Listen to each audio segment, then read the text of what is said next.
Hey guys, today we are breaking down biology and we were trying to get a better understanding of cellular structures. And to help understand it better, I decided to use real-world examples.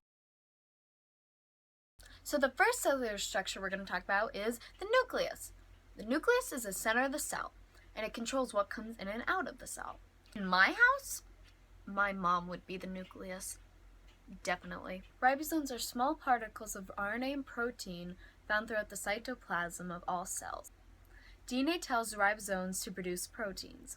So at work, what do? You do what your boss tells you because your boss gives you orders and you do them. So in this situation, think of DNA as a boss. So the next thing I'm going to talk about is the endoplasmic reticulum. An endo what? Endoplasmic reticulum. You heard me, right?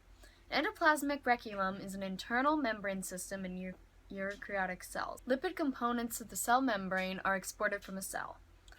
Picture you're building a house, and you have all the important parts. You want to make sure you have all the important parts, like the roof, the door, some windows, And so, say the lipids and proteins are the roof, walls, and doors.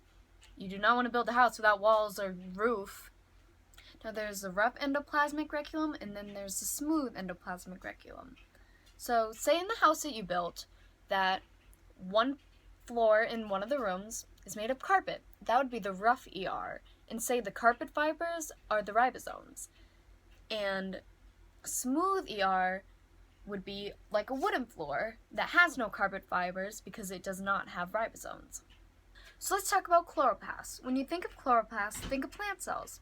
It uses photosynthesis to convert sunlight's energy into food.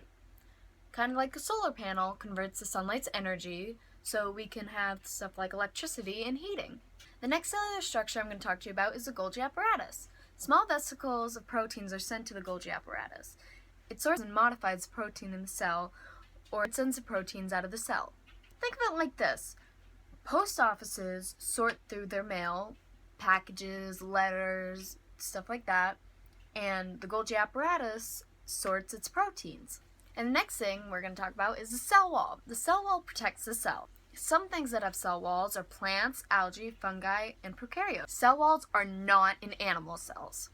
Oxygen, carbon dioxide, and water are allowed to pass easily through the cell wall. For example, my cat Lily had kittens a little while ago, and she will not let any cat near this box with these little kittens in it. Let's talk about lysosomes. Lysosomes are small organelles filled with enzymes. It keeps the cell clean like a janitor would keep a school clean. It breaks down materials into molecules that are more useful to the rest of the cell. They are found in both animal and plant cells. Even though once it was thought that it was found in plant cells, but really there's proof that they are been in animal cells too.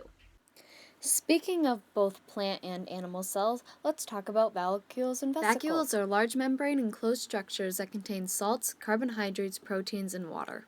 Vacuoles make it possible for plants to support leaves and flowers. Vesicles store and move materials between cell organelles into and from the cell surface. Compare vacuoles to training wheels.